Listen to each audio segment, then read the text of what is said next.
அகச்சமயம், புறச்சமயம், அகப்புற சமயம், புறப்புற சமயம்னு இருக்கு. இது 4 சைவத்துக்குள்ளதான் இருக்கு. இந்த 4த்துக்கும் சேர்த்துதான் இறைவன் படி அளக்கிறான். அகச்சமயத்துக்கு மட்டும் இல்லை, திருநீர் பூசணங்களுக்கு மட்டுமல்ல, புறப்புற சமயம் இருக்குல்ல, லோகாயுதவாதம் இருக்கா இல்லையா, கடவுள் இல்லைன்னு சொல்ற நாத்திகவாதம் இருக்கா இல்லையா, அவங்களுக்கும் சேர்த்து சாமி என்ன பண்றாரு, படி அளந்து கொண்டிருக்கிறார். நல்லார் ஒருவர் உளரையில் அவர் பொருட்டு எல்லாருக்கும் பெய்யும். எல்லாருக்கும் இல்லை, அது தவறான ஒரு வார்த்தை பிரயோகம். அல்லார்க்கும், நல்லாருக்கு எதிர்ச்சொல் அல்லார். நல்லார் ஒருவர் உளரையில் அவர் பொருட்டு அல்லாருக்கும் பெய்யும் மழை என்பது போல அகச்சமயத்திற்கு மட்டும் அவன் இறைவனாக இல்லை, புறப்புற சமயத்தார்களுக்கும் அவன்தான் இறைவனாக இருந்திருக்கிறான். அவர்கள் உணரவில்லை, இவர்கள் உணர்ந்திருக்கிறார்கள். சலமிலன் சங்கரன் சார்ந்தவர்க்கு அல்லால் நலமிலன். அந்த நலத்தை அவன் கொடுக்கிறான். ஆனால் அந்த நலத்தை பெறுவதற்குரிய பக்குவமின்மையால் அவர்கள் தவிக்கிறார். சாமி பொன் மூட்டையை அப்படி போட்டிருக்கிறான். அந்த இடம் வரும்போது கண்ணை மூடிட்டு நடந்தா எப்படி இருக்கும்னு நடந்து கடந்த மாதிரி நம்ம நிறைய பேர் கடந்து போயிட்டு இருக்கிறோம். பொன் மூட்டையை கண்ணை திறந்து பார்க்கணும், அது உயிரினுடைய முயற்சி. ஆனா அந்த இடம் வரும் பொழுது இந்த உயிருக்குரிய புத்தி ஒன்று இருக்கு தெரியுமா, அதுக்கு பேரு சிறு புத்தி.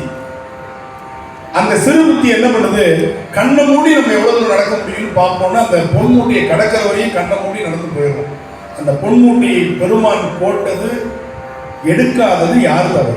பெருமான் தவிர, இந்த சிற்றறிவு தவிர.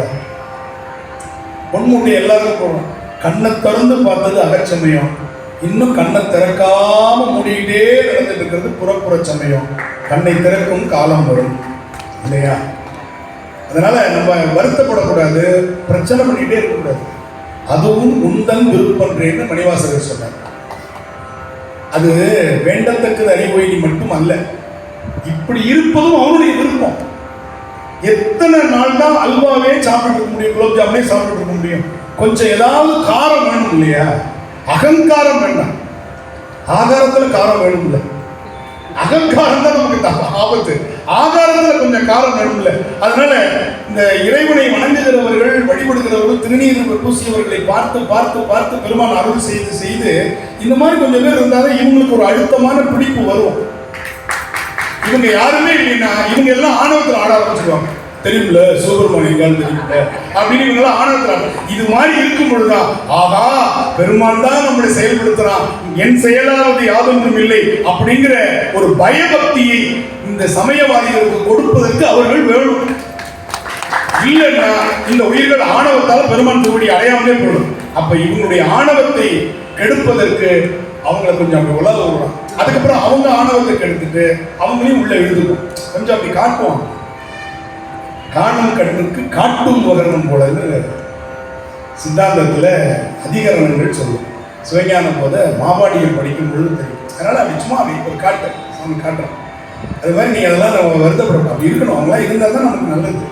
ஏன்? அப்போதான் நம்ம சமயத்தின் மீது நமக்கு பிடிப்பும் அழுத்தமான நம்பிக்கையும், நம்முடைய ஆணவத்தை நாம விட்டுட்டு என் செயலாவது யாதொன்றும் இல்லை, இனி தெய்வமே உன் செயலே என்று உணரப்பெற்ற தன்மை, அந்த ஆணவமன பற்று நமக்கு நீங்கும்.